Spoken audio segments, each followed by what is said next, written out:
also thrilled now to be back with Cody Benjamin of CBS Sports. And Cody, we've got a lot to get to. Kind of want to get your thoughts from 30,000 feet on where we are in the NFL around Week 12. We've seen some teams assert themselves. We've seen some teams kind of fall off, surprisingly. But I do want to start with something that you guys are going to have upcoming as we get closer to the holiday season, and that is a movie around Kurt Warner. Is that right? Yeah, so on Christmas Day this year, there's a movie called American Underdog that's coming out, and it's about Kurt Warner. So if anyone saw his career, I mean, there were a lot of Cinderella story moments in it, including his journey from working at a grocery store to leading the Rams to the Super Bowl. And so I had a chance to check out that movie early, but it'll be out in theaters Christmas Day, and we've got a big feature story, kind of with some of Kurt's insights on how that movie got into production and just how it ended up on the big screen. So looking forward to sharing that.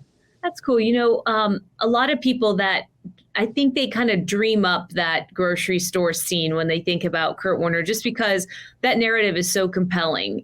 But when you look at the arc of his career and also just the odds that were stacked against him to get to the point that he did, if you kind of just take it all into consideration, I'm sure you have as you get closer to releasing this piece on the film.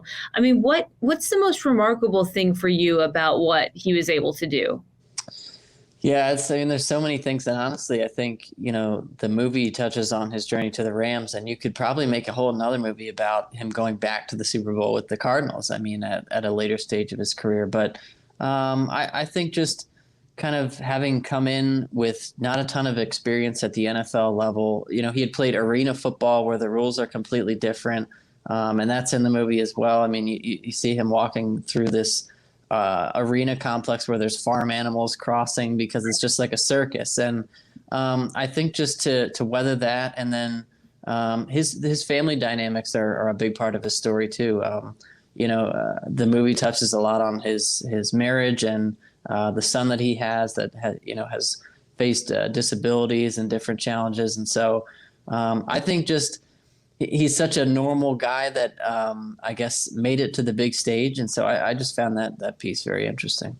Yeah, that's very compelling. I like kind of taking a hard left turn out of the gate with you because it is a holiday week. So I know the holidays are on my mind. I'm sure they're on your minds, or hopefully other people that are watching. And so, just to kind of punctuate this, while we're talking about this intersection of the film industry and sports, I know that that's a place that you really like to be because you have interests on both sides of that. Is that right? I mean, make a case for why movie theaters still belong, because I am firmly in the camp that I love going to the movies. For me, it's very nostalgic. It's something that I've done with my dad since I was a kid. He's super into Marvel, Avengers, all that stuff, Superman. Like, I remember that was the best when I was a kid, like actually going to the movie theater. And when the pandemic hit, I got really bummed out because I thought, man, if that kind of cultural experience is extinct, I would really be bummed, and I don't know how many other people feel that way. I don't know if you feel that way, but you do think that they kind of have a relevant place, despite the fact that streaming has seemingly taken over our lives. Yeah. I know it's a sports show, but I think there are parallels because I think, just like we can watch football games, I think that it's okay to enjoy them at home, and many people do that on the TV, but it's an entirely different experience to go to the stadium and just have that atmosphere of being around a whole bunch of other people. It's not wrong to value one of those experiences over the other. And I think it's the same way with movie theaters. I think there's a place for those. I wrote a whole book about it called Why We Need the Movies. Just because I've been so interested in with so many devices that we have, on-demand streaming services, I was genuinely curious, like, do movie theaters have a future? And in the research for that, especially during the pandemic, talking to theater owners and people who work in the industry, there is a future for it, and they strongly believe that. And it may look a little different, but I think, there are so many components, whether it's the focus that you get. So, the movie theater is one of the last places in our society that you're able to just kind of tune out everything else. I mean, you're not checking your phone, you're not talking, you're just focused for 2 hours on a story. And there's something valuable about that. And then not to mention the community aspect. You may not know any of the people that are sitting next to you, just like you may not know any of the 60,000 at an NFL game. but you're in this shared experience, whether you're laughing or crying, or there's something very important about that. So yeah. I love the parallels that you draw between a sporting event and going to the movies, even though it's on a much smaller scale. I hope, shrewd observer that you are, that maybe you bought some kind of cinema stock when everything tanked during the pandemic and you got some kind of massive AMC payout or something like that. I'm kind of kicking myself because I knew that they were going to come back. Yeah. Well, I'll tell you what, I didn't get stock, but I'm investing in them by going all the time. I mean, Yeah. So we have a tradition. I mean, we go regularly to the movie theater. So yeah, I'd support people to do that. I don't know. We'll move on, but you raised such an interesting point. I really think that the areas in which we're forced to put our phones down are getting so small. And I can't think of, outside of getting on a plane, but you can use your phone on a plane. I mean, the movie theater is really like one of the few places where people are truly forced to put that stuff away. And to have those experiences become extinct as well, I think would be potentially catastrophic for us as a society. Like we're becoming ridiculous. We already are ridiculous. Yeah, no, that's why I wrote a book. I mean, I don't know if, I don't really care if 100 people read it or 20 people. Like, it's kind of just, I really think there is an important piece of it. I think there's actual, we've talked about, or people have said that going to the movie theater is like, escaping. And I think there's a piece of that that's true. But I also think nowadays, because of the focus that it requires, it's also like not just escape, but engagement, because we're so distracted outside of the theater, to be able to sit there and just actually engage with the piece of art for a little while. Yeah. Is good. It's cool. I encourage everybody to check it out. I want to check it out as well because I think it sounds like a really fun kind of love letter to cinema and engaging in a human experience that people don't necessarily do anymore. All right, let's move on a little bit. Just kind of want to get big picture sort of power rankings from you on the AFC and the NFC. We're reaching that point now where the playoffs are starting to come into view a little bit, and we're starting to talk about like who the front runners are on both sides here. Patriots have obviously been in the news. Kansas City very much had a litmus test this past weekend. Which teams are really kind of coming on for you right now that you expect to make a postseason run?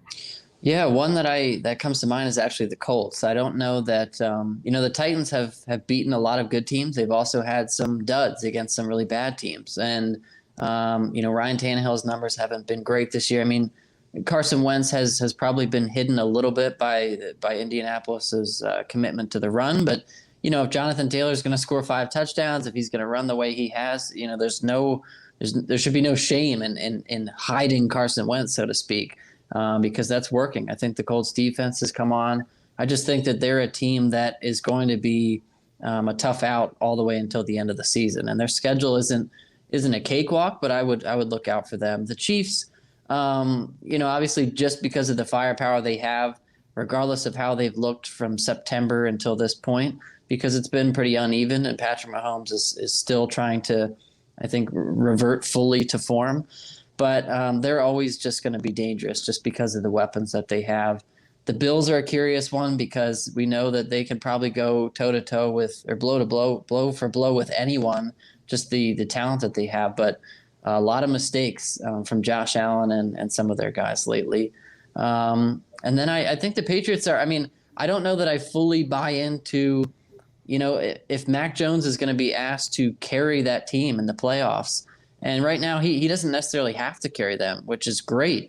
But that's going to be a real X factor in the postseason. Can he step up when he needs to? Patriots defensive play has been critical in terms of providing him a lot of cushion. Just going back up to the top of that list, when you talk about the Colts, certainly nobody could expect Jonathan Taylor to turn in 5 touchdowns a game moving forward. But, when you look at that individual performance, where does that rank for you among the most impressive? And, does he need to be able to do half of that moving forward in order to give them a chance with the ground game to continue to have success?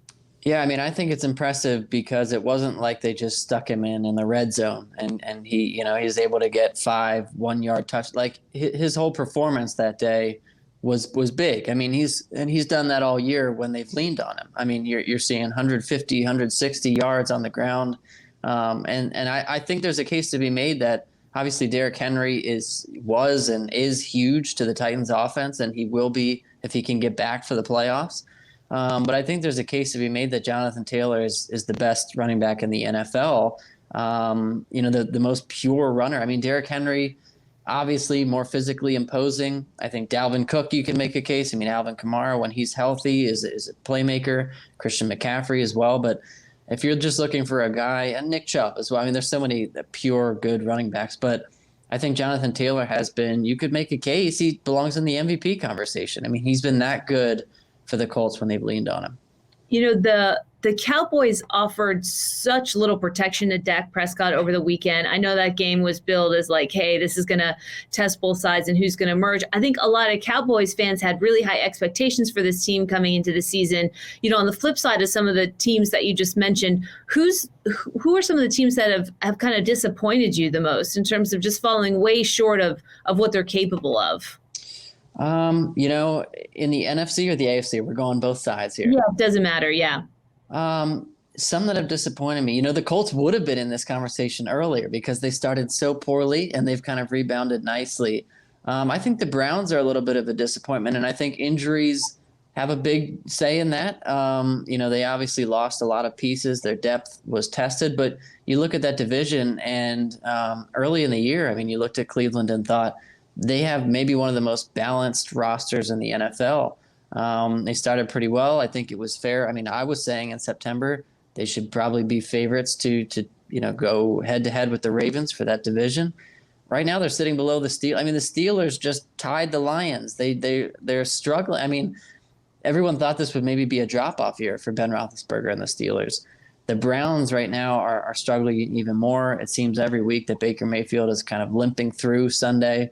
Again, the injuries have a factor there, but besides the Browns, I think the Seahawks are probably the biggest disappointment. I mean, 3-7 under Pete Carroll and Russell Wilson. I mean, they had never had a losing season. That they've always been competitive. The one thing you can count on in the NFC West is Seattle being in the picture.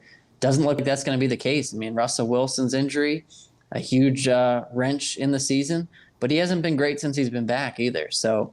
A lot of big questions to be answered in Seattle this offseason. Yeah, that was the team that came to mind for me. Because you touched on Ben Roethlisberger, that really was the narrative heading into the year of this is his swan song, or, whatever you want to call it, that the productivity is not going to be there, that, he should retire, all that stuff. I mean, has his productivity this season done anything to change the trajectory of what his future holds over the next couple of years? I don't think it changes much beyond this season. I think that for Ben and the Steelers, I mean, it was all about this year. I mean, they reworked the contract to give him one last ride here. I don't know that Ben or the Steelers is eager to change plans beyond this year right now. I mean, every week Ben Roethlisberger has battled some kind of injury. I mean, that's been the case for years now. I think that from a physical standpoint, he would probably prefer to make this his last season. I mean, obviously he wants to win the Super Bowl, but that would be a great way to go out. I think productivity-wise, though, it's been about what you could expect. I mean, he's probably been a little bit better. I mean, because a lot of people were writing him off after the way they kind of fell off last season. And I think he's been replacement level in many regards. But if you can get top 20, top 23-ish quarterback play, that's what the Steelers need. I mean, the Steelers have been in every game, and obviously they haven't been world beaters out there. But the way they're built is to play physical, to control the football, to run the ball, to play defense, to play old school football, kind of like other teams like the Titans and Seahawks have tried to do. So all they need is for Ben to be decent, and they'll be in the games. Just lastly, last game I want to touch on, the Giants, man, it seems like they are feast or famine. And I think that outcome was probably expected on Monday Night Football, particularly with Tom Brady, facing the possibility of a 3-game losing streak with this team. After the game, Brady said that the team has a lot of work to do. Getting Gronk back, I imagine, was really, really big. Where do you kind of see Tampa in all of this in terms of the playoff picture and where they're going to be? I mean, I know we have a couple of significant weeks to follow, but what's your assessment of them right now? Yeah, I mean, I know it's the easy answer, but with Tom Brady, I'm just like they're penciled in for me as contenders, and I know that that's really simplified, but you look at where they were last year, and they didn't get their act together really until late in the season. This year, it looked like they were off to an even better pace, and obviously that 2 game slide kind of changed things a little bit. They asked Tom Brady after last night's win, are you where you want to be? And he said, we have a long way to go yet. And it's a cliched answer. I mean, they have things to improve, but I think the reality is, yeah, I think they can only keep getting a little bit better as they go. They'll have some harder games. Obviously, you're not going to get the Giants every week on prime time, but I just think with Tom Brady, if they can get Antonio Brown back involved, they're getting Rob Gronkowski back involved. I will refuse to write them off with Tom Brady under center. Bruce Arians said a few weeks ago, they're a dumb football team. They're undisciplined. Those are things that can be fixed, and I think they will be. I still see, if you ask me right now if I'd rather have or rather bet on the Buccaneers or a team like the Cowboys, I'm going with the Buccaneers. I just trust their veteran leadership there. Yeah, the Tom Brady effect. All right, Cody Benjamin, thanks so much for being with us. Have a great holiday. Appreciate the time. Thanks so much for having me on.